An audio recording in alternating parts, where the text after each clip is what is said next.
Kata Syekh Abu Bakar Al-Jazari rahimahullah, dulu kalau zaman dululah asal usul hamba ni pertama kerana al-harb, kerana peperangan. Jadi kumpulan yang kalah, maka termasuklah isteri dan anak-anaknya akan jadi hamba. Yang kedua, hamba berlaku kerana al-faqru, kerana kefakiran. Orang dulu dia jual diri ataupun anak-anak dia kerana terlalu miskin. Macam kita yang selalu tengok Piramli, tuan-tuan jangan gelak Piramli di dalam kaji. Lepas itu banyak cerita Piramli, cerita jual orang. Bukan dia pedaah, cerita benar. Cerita benar. Contoh cerita apa cerita Piramli jual orang? 3 Abdul jual orang. Ingat lagi babak yang dia goyang loceng, teng teng teng teng teng teng teng teng.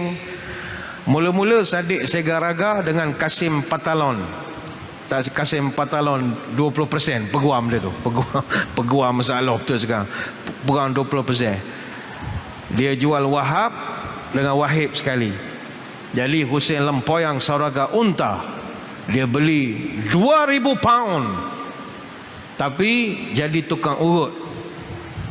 Kemudian Abdul Wahub, dia jual Sadiq dan Kasim sekali dengan Hamidah dan Rapidah. Kemudian Abdul Wahub Piramli, dia beli pula dia beli sekali dengan Husin harga 4,000 pound. Jadi ketika itu Husin Lempoyang beli, dijual 4,000 pound tu, wow, dia punya wow, meniaga orang lebih baik dari meniaga unta, dia katakan. Memang itu sistem perhambaan dulu, bukan rekaan. Termasuklah cerita Alibaba Bujang Lapuk, Marjinah dibeli oleh Kasim Baba, harganya 1,001 dirham. Dia tanya tak ada diskaun, tak ada, nipu jual. Sekali Sarimah pusing belakang, ada gantung 25% diskaun. Main di Piramli belakang Sarimah, dapatlah diskaun 25%. Rupanya benda itu walaupun hanyalah babak lucu, tapi itu yang berlaku dalam masyarakat ketika itu. Termasuk yang ketiga, kata ulama, kita boleh terjadi hamba abdi ni kerana rompakan dan pelanunan. Banyak lagi nak diterangkan, tapi saya kira kita berhenti seketika untuk memberi laluan kepada azan isyak, untuk kita sambung lagi tentang jiwa merdeka ini. Jadi tuan-tuan semua jangan ke mana-mana, kita akan kembali selepas ini. Muslimin muslimat yang dirahmati Allah sekalian, kita kembali menyambung perbahasan kita tentang merdekakah kita. Alhamdulillah, kita hari ini merdeka dari segi fizikal, tapi belum tentu merdeka dari segi jiwa. Namun Islam telah berjaya membebaskan manusia daripada menjadi jiwa hamba, iaitu hamba kepada manusia, menjadi seorang yang hamba, tapi hamba kepada Allah. Sistem perhambaan dalam konteks budaya Melayu itu dah tak ada lagi. Dah tak ada lagi. Tapi jiwa hamba tu ada lagi lah. Jiwa hamba tu masih lagi ada. Jadi ini yang pertama, kita belum merdeka kalau masih memiliki jiwa hamba. Yang kedua, merdeka itu apabila kita berjaya mengisi kemerdekaan itu dengan pengisian yang digarisbawahkan oleh Allah Subhanahu wa taala. Sekarang ini kita telah merdeka, pengisiannya tidak bertepatan lagi dengan kehendak agama.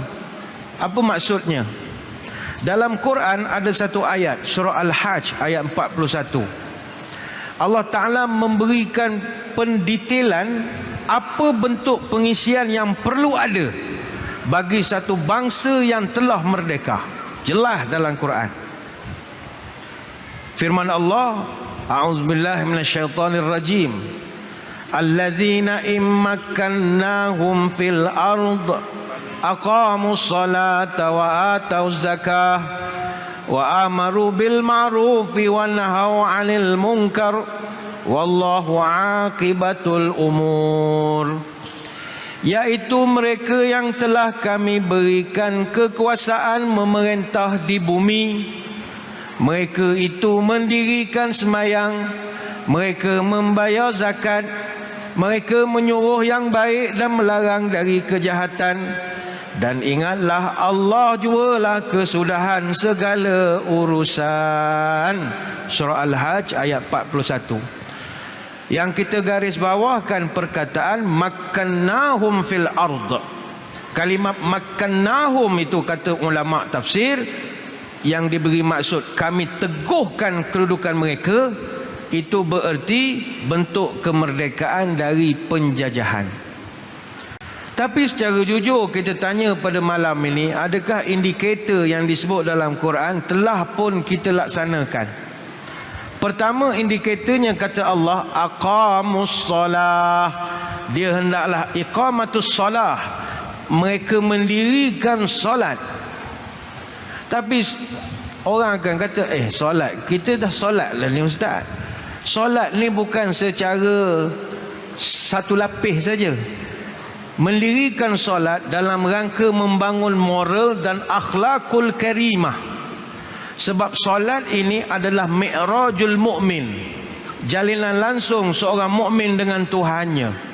Di sinilah kalbu menjadi luluh, fikiran menjadi jernih, air mata boleh berderai.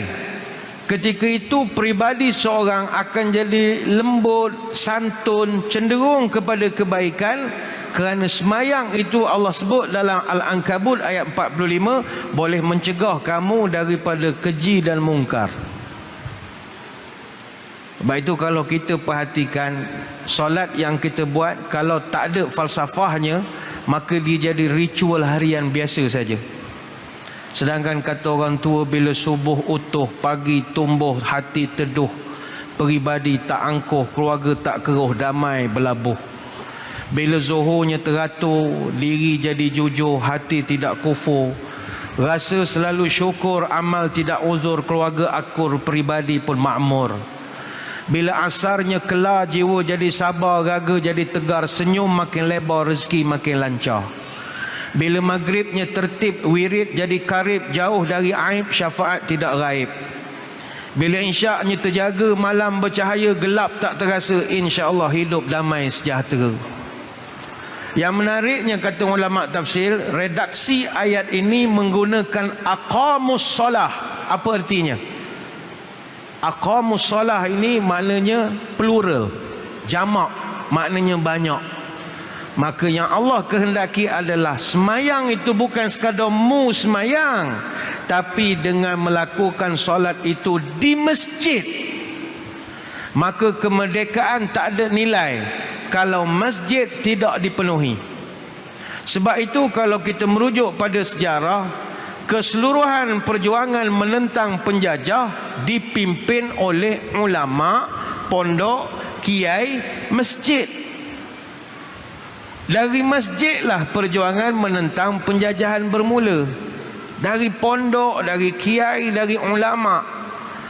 Sebab itu para pejuang kemerdekaan peringkat awal yang kita sebut Mat Kilau, Tok Bahman dan sebagainya lagi, memang kita akui bila ada orang yang bercakap mereka dulu berjuang bukan kerana untuk agama, tapi kerana masalah cukai, masalah gerik tak naik, allowance kena kerat, orang keliling tak dapat makan, gaji tak cukup, OT kena potong, TNT kena potong. Ya, kita akui peringkat awal, fasa pertama.